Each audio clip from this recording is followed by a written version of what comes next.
Hi, Assalamualaikum warahmatullahi wabarakatuh. We are from Group 1. I am ISHAMIMI. Today I'm going to explain about introduction of decision making and problem solving. Decision making focuses on making choice among alternatives, while problem solving is, is involved in identifying and resolving problems through a series of decisions. Decision divided by two, which is personal decision and professional decision. So firstly, about personal decision. For example, whether to reset snooze or sleep button. That was a decision making. Next, what to have for breakfast or lunch is also decision making. And whether to attend a lecture, it is also decision making. And for another example, how to go to the swimming lesson at 3 p.m., which is categorized as problem solving. Next, for examples for professional decision, first whether to discharge a patient or service user, which is that is decision making. Next, which patient or service to allocate to which staff, that is also decision making.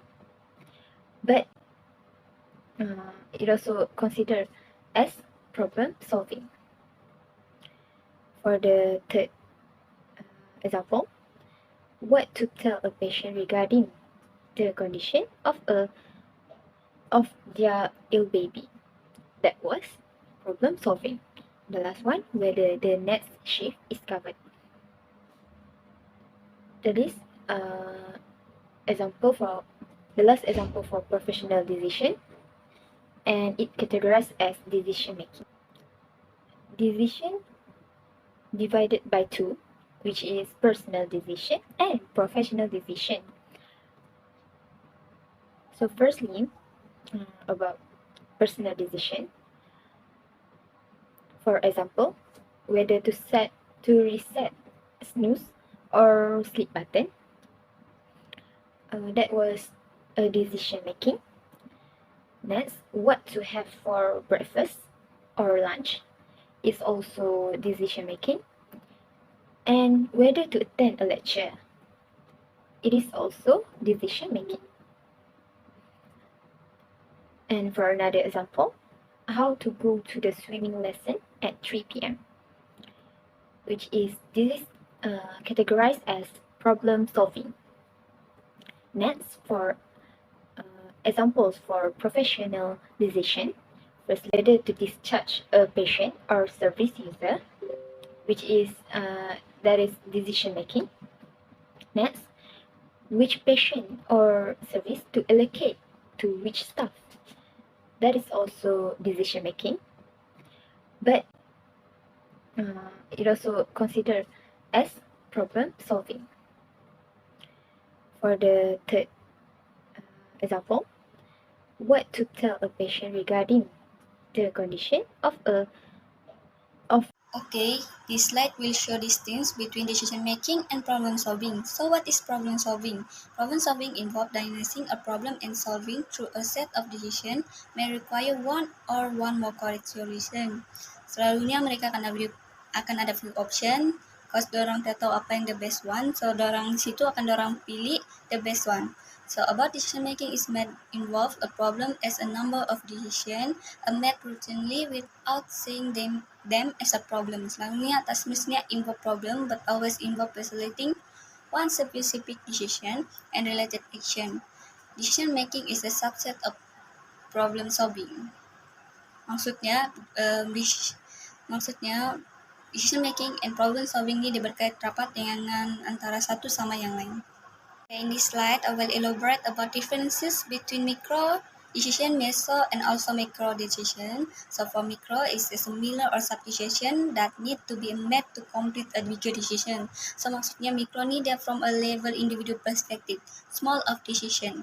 The second one is a meso decision is considering other factors that are usually taken into account when making micro and macro decision. Maksudnya decision ni also from the bigger scope. Instead tengok from individual patient, dia tengok from the treatment action or policy too.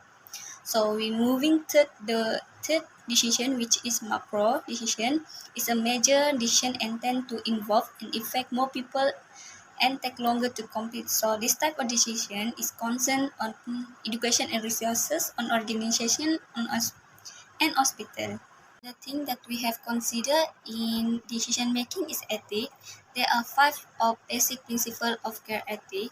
The first one is a value of life. So, maksudnya enhancing patient or service user health and social well-being. We want to provide the best so the patient ni boleh improve dia punya social well-being. And then goodness and rightness, action that are socially seen as doing good and what is right for those in their care.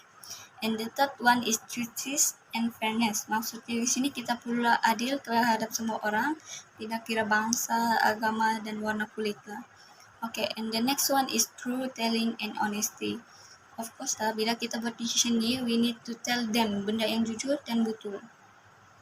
Okay, the last one is individual freedom. So that's mean when we making a decision, we need consider our patient punya pandangan. Contohnya patient don't want to proceed the treatment, so kita tak perlu lah force the patient because we do this to promote choice to patient. So always remember that when we have make decision, we have considered that this ethic. So the next slide about creativity of decision making. The first one is the field need to be creative. So they are in relation to a decision and problem solving. The second one is preparation, involve exploring several possible solution. So you can ada explore solution yang ada.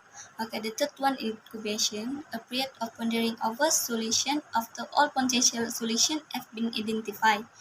And number 4 is illumination, when the most logical preferred solution emerge. So when we have an idea, we choose one solution, the best one. And the last one is verification, when the implemented, tested, monitored, refined, and evaluated. So kita verify kita punya decision. So this is how to make decision in creativity. Okay, in this slide, I will explain in details different type of decision. So what routine decision? Routine decision is involved using established rule, policy, and procedure.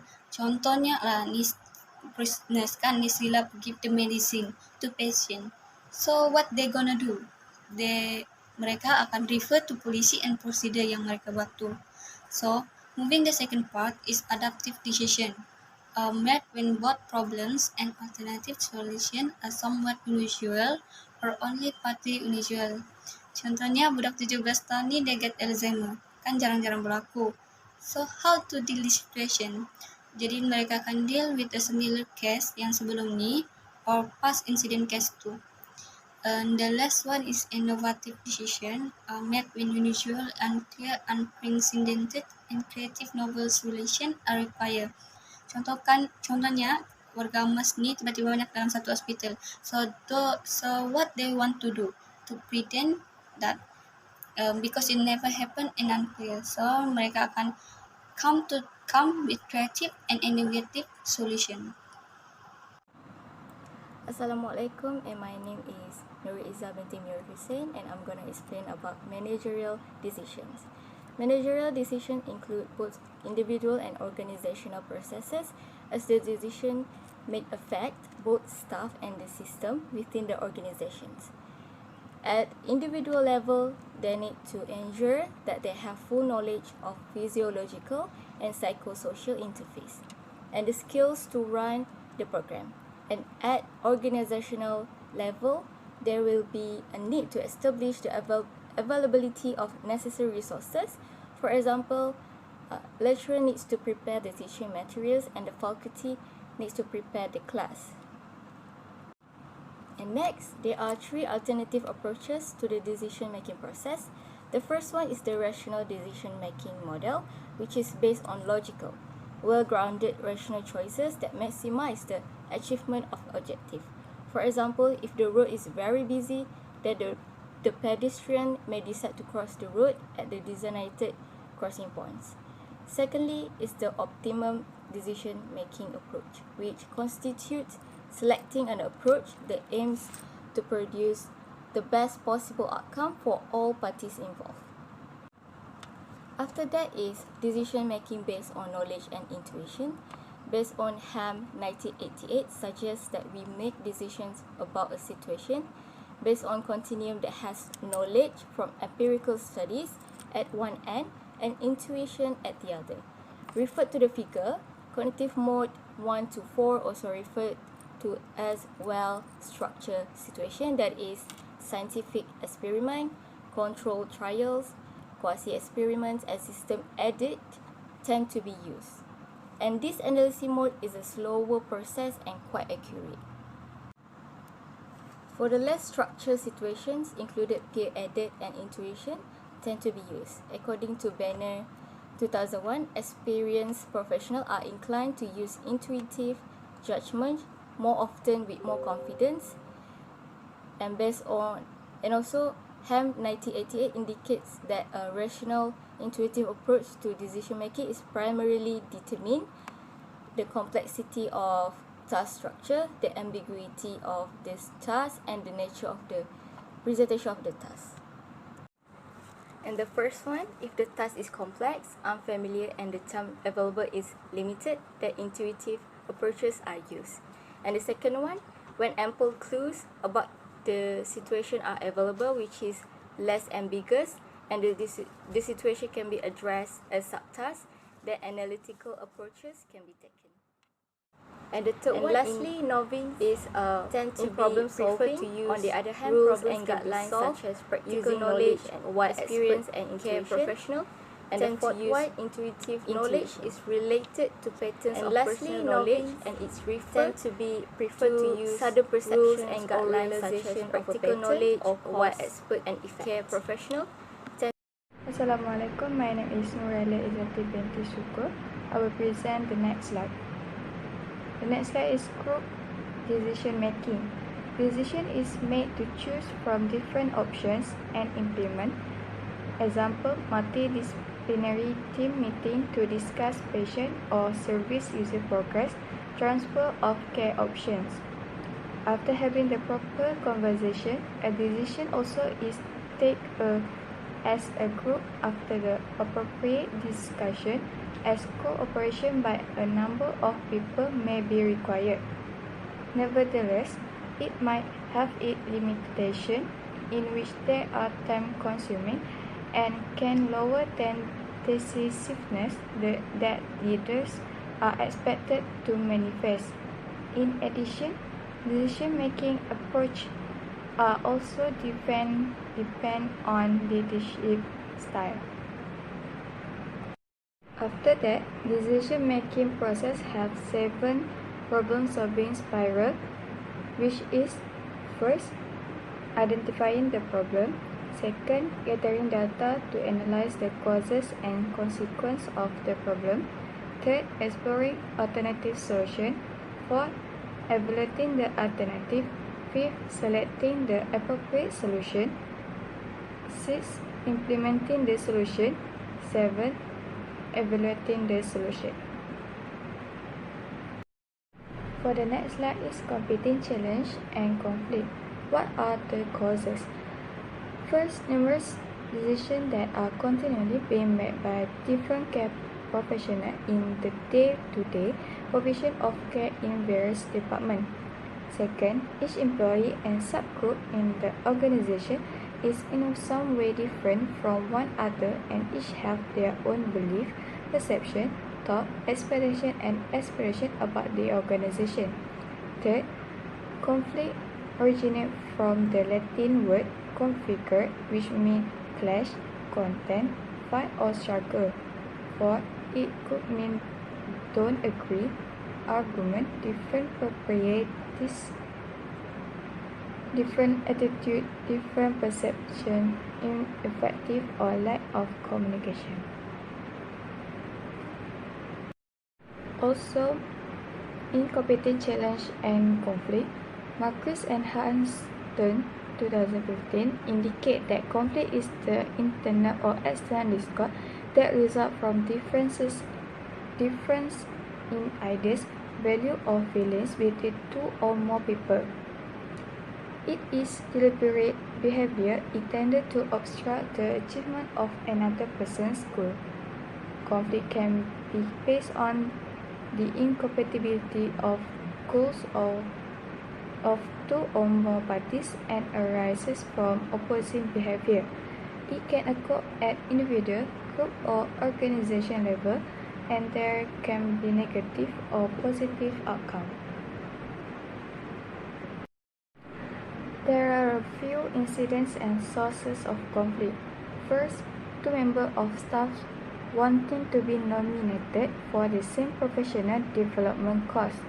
Second, staff being told by their managers that they must do internal rotation between day and night shift. Third, discontinuing overtime pay. Fourth, being asked to lead a form of therapy for which you have not had training. Fifth, an older patient is kept in a hospital for social rather than ill health reasons. Sixth, a manager wants a patient discharged home quickly so that the bed can be free for use by a patient waiting in the A&E department, but the care professional feels that more time is needed for certain facilities to be in place to ensure a safe discharge. Thank you. Hello, my name is Monica. So I will present the next subtopic. Conflict can occur at different levels. First thing first, two employees of equal status. Secondly, an employee and their line manager. What is line manager? Line manager, they have responsibility for directly managing individuals, employees, or teams. In turn, they are managed by a higher level manager on the performance of those employees or teams. The third one, informal subgroups and the formal organization. The fourth one, different departments or teams or group within the organization. For example, human resource versus with the financial department. Okay, the fifth one, the employees' belief and the organization objective. Last but not least, employee and the employing organization. And the last one, the workforce of the organization. The workforce and the organization. So next subtopic, 6 stages of conflict process. First, antecedent condition. This caused by unrealistic expectation or deadlines that come with a lot of pressure from the top management. Antecedent means precondition. So secondly, perceived conflict. Whenever individuals become conscious of the problems at hand and perceive them as possible threats or difficulties. Thirdly, felt conflict.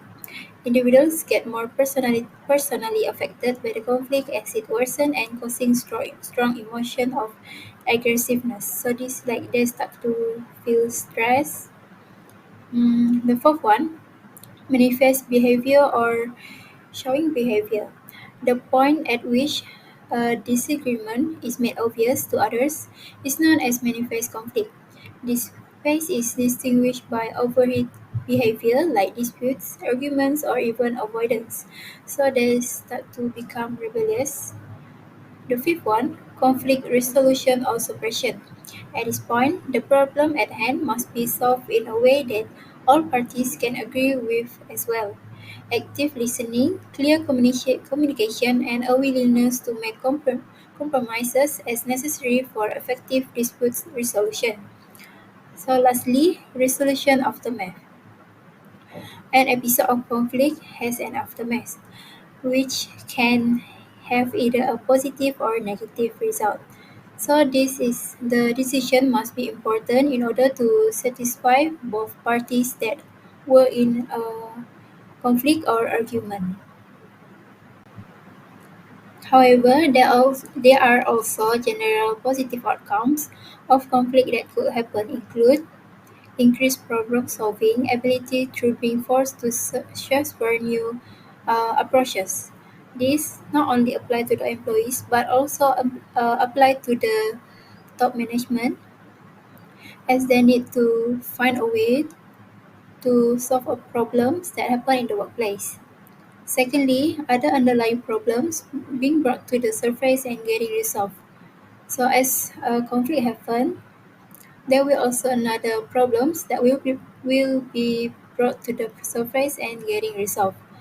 The third one, individual views getting clarified and protocols being established. The fourth one, stimulation of interest and motivation. When the problem getting solved, employees will have a new motivation to do their work. And lastly, an opportunity to test your own abilities further. So when we trying to resolve conflict, we also have goals and strategies. So there are 5 determination of modes. First, competing, both parties are receptive but uncooperative. Second, collaborating, both parties are receptive and cooperative. Third, compromising, both parties are receptive and partly cooperative results. Fourth one, avoiding, both parties unassertive and uncooperative. And the fifth one, accommodating, both parties unassertive but cooperative. So of course we have strategies for conflict management. First, negotiation. The conflicting parties discuss the issue and give and take on particular elements. Secondly, confrontation. The problem is openly discussed by all those involved in the conflict. Third, win-win strategy, a strategy that focuses on goals or the welfare of both parties and attempts are made to meet the needs of both parties, also known as a joint welfare choice. So this is a win-win strategy. Win-lose strategy. One party is determined to win and the other has to submit or lose. So this lose-lose in which neither side wins nor settlement reached and in unsatisfactory for both sides. So this one is not really good. Last one, partisan choice, attending to the needs of only one party. Partisan choice is like a little bit biased. Okay, that's all. Thank you. And lastly, the role of reflective journals in improving decision making and conflict management. Number 1 is reflective practice, learning from problem situations, from decision dilemma situation, and from conflicts can prove highly beneficial as it provides one or more possible solutions. And the second one, keeping individual reflective journal is particularly useful when unanticipated event occur or when the individual or care professional is not completely certain about the correct way to manage the situation. Okay, the last one, guidelines for effective decision making and problem solving and also conflict management. Firstly, recognize decision making, problem solving, and managing conflicts as regular parts of management. View these tasks as chance to learn and create positive results. Second, don't postpone making decisions, solving problems, or managing conflicts as it can cause added problem. And the third one, whenever you can, use organized methods for decision making, problem solving, and conflict management. For the fourth, understand the objective of each situation before you take the action. And the last one, give individuals and teams enough freedom to use their creativity when dealing with problems. That's all from us. Thank you.